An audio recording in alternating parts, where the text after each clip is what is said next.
السلام عليكم ورحمة الله.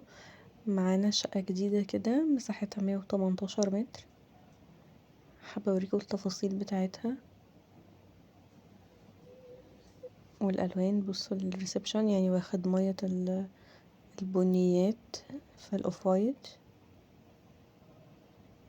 مفيش نيش ولا حاجة. بصوا هي مكتبة كده عند التلفزيون، حاطين مرايات من قدام الباب الناحية التانية، ده مدي احساس ان الريسبشن واسع كده كبير. بصوا لو تاخدوا بالكم ممكن تعملوا دي في شقة الاسكان، لان هي اصلا الصالة شبهها شوية. نخش على الطرقة كده بسيطة خالص.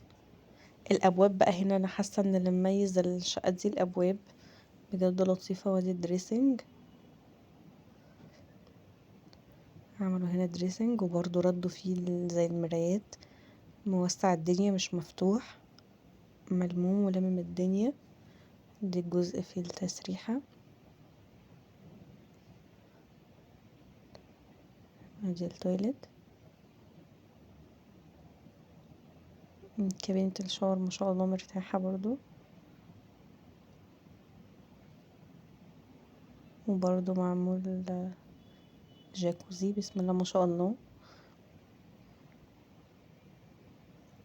لو لسه معايا ياريت تعملي لايك واشتراك في القناة، دعمك هيفيدني جدا.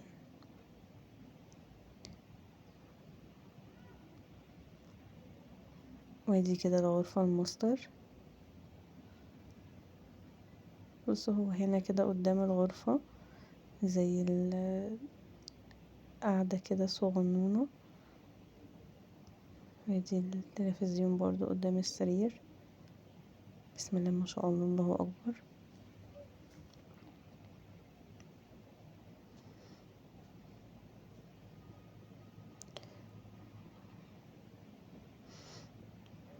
ادي التواليت برضو، ده تواليت تاني جانبي. ادي المطبخ،